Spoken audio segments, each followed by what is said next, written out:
Bonjour, ici Martin Séguin.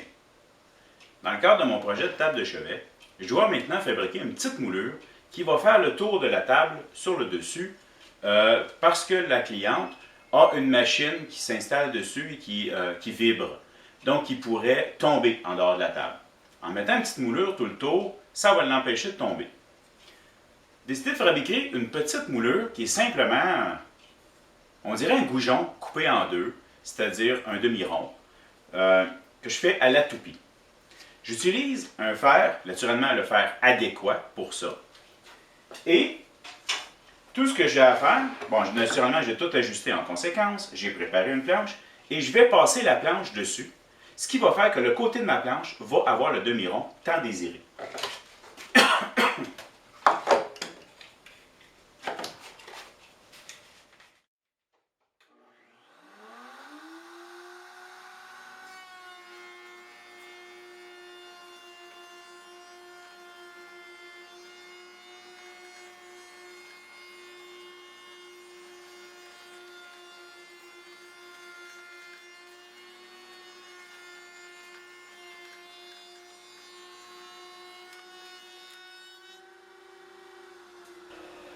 Voilà ce que ça me donne comme profil sur le côté de ma planche. Notez que quand je passe comme ça, ce qui se produit, c'est que je suis à côté sur le guide de ce côté-là, mais de l'autre côté, je ne suis pas vraiment à côté. Ce qui fait que quand j'arrive sur les derniers pouces ou derniers 2-3 cm, ben, j'ai une variation dans mon niveau, ce qui fait que j'ai coupé au moins 1 ou 2 pouces plus long que mon besoin, là, ma planche, parce que je savais que le dernier bout n'était pas bon. Maintenant, on refait ça au banti. J'ai ajusté le guide pour couper uniquement dans la planche, en s'arrangeant pour ne pas toucher à mon corps de rond. Je ne veux pas éliminer ma moulure. Et si par hasard j'en enlève, je suis trop dans la planche puis que la moulure a un petit bout qui reste, c'est pas grave, ça s'enlève à l'exacto.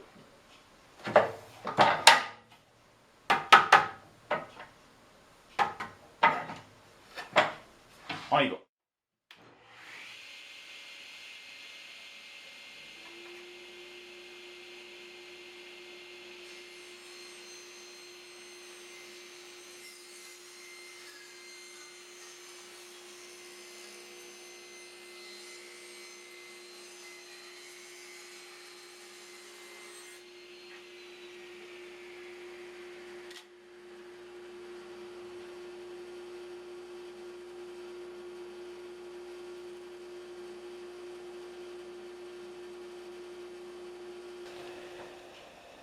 Dans le but de vous sauver du temps, je vous suggère de tout de suite, lorsque vous êtes à la toupie, faites donc les deux côtés de votre planche.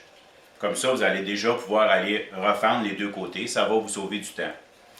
Le côté de la manière qui est machinée permet encore de s'accoter sur le guide tout en étant stable et fixe tout le long de la coupe. Donc, c'est très correct comme méthode. Et bien voilà, toutes mes moulures taillées, prêtes. En fait, créées. Il me reste à les couper et les installer sur le contour de la table. Avant d'installer mes moulures, je suis mieux de sabler tout de suite mon dessus. Disons que ça va être pas mal plus facile.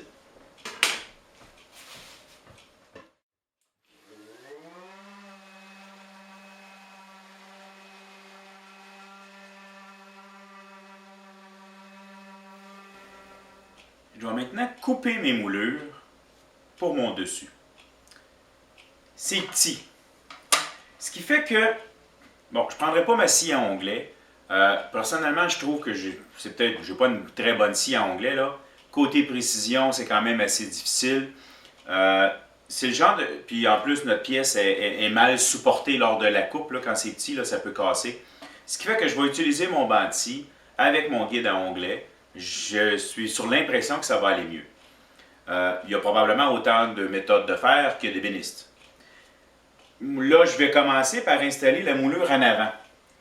J'ai choisi une de mes plus belles, qui va être devant, et ensuite, je vais faire les côtés.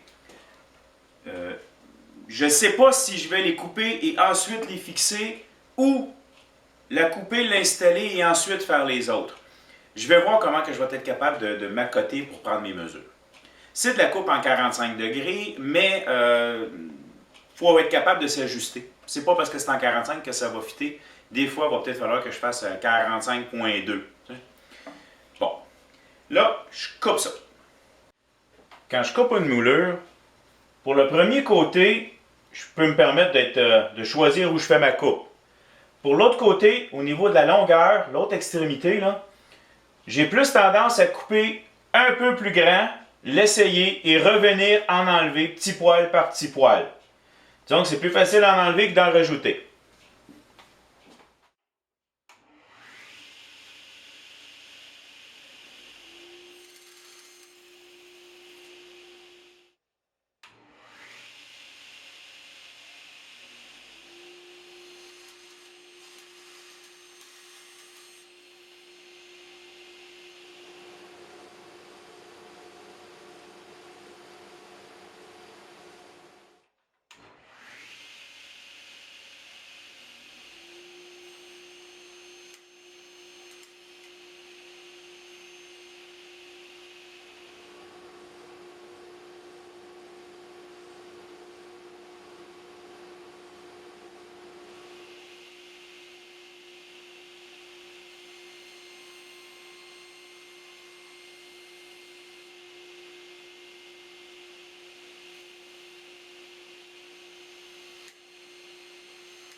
Lorsqu'on arrive à la précision pile poil, ce qui compte, on prend notre mesure, on regarde, c'est minime ce qui est enlevé.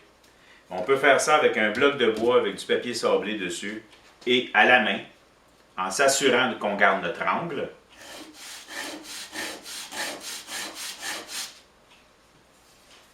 On peut en enlever un tout petit peu par un tout petit peu jusqu'à temps que ça soit à notre goût. Maintenant, pour fixer la moulure, ce que je vais faire, c'est que je vais la coller clouée en place.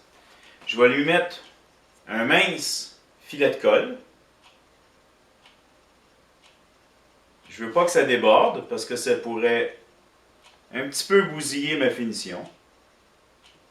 Voilà. Pas très gros. Je mets la moulure en place. Bon, on peut bouger pour que la colle se place bien. Bon, j'ai réussi à la faire déborder. On va... En tout cas. Ah, taca! Bah!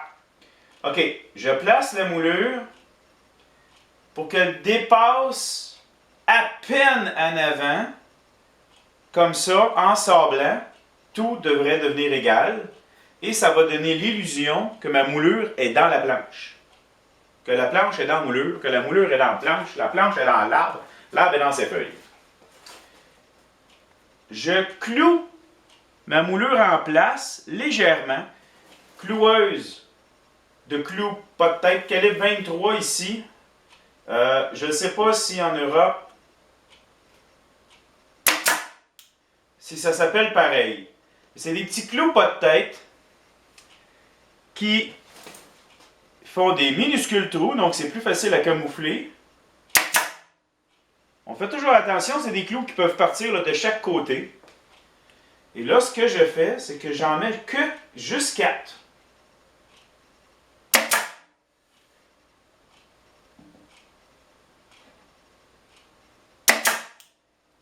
Il vient de partir de côté. J'ai mal tenu ma cloueuse. J'aurais dû la tenir comme ça. Le coupable, il tient la cloueuse. Bon, on devra plastrer par après, sabler.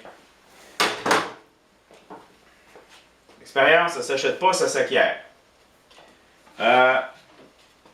Pour que la colle lui donne le temps de faire son effet parfait, on peut utiliser un morceau. En fait, je vous conseille d'utiliser un morceau de bois qui, lui, avec l'effet des serres, va automatiquement mettre de la pression partout et non pas uniquement où sont les clous.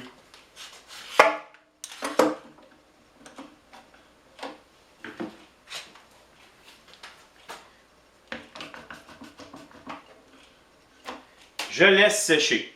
Pendant ce temps-là, je m'occupe de mes autres morceaux. Bon, bien voilà, la moulure est installée partout. Il me reste à camoufler les petites têtes de clous. Je vais utiliser un bouche-port. Et peut-être certains petits défauts sur mon meuble. pour ce qui est du clou qui était sorti devant, je me suis demandé si je l'enlevais. En fait, si je l'avais enlevé, il y aurait eu des chances que j'endommage ma fibre de bois. Ce qui fait que j'ai préféré le laisser là et j'ai sablé et ça paraît pratiquement pas, là, justement avec mon grain de chêne. Le petit bout de la tête de clou ne paraît pas, il va avoir le tiroir devant. Fait que c'est ça.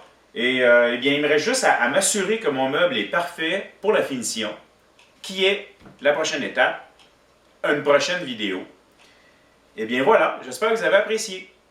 Merci. Si vous appréciez ce que je fais, je vous invite à vous abonner à ma chaîne YouTube. C'est le petit bouton s'abonner dans le bas de l'écran. Vous pouvez également me suivre sur ma page Google+. Ça m'arrive de donner des formations ici chez moi ou encore chez les gens. Il suffit de me contacter pour qu'on s'arrange. J'espère que vous avez apprécié. Merci.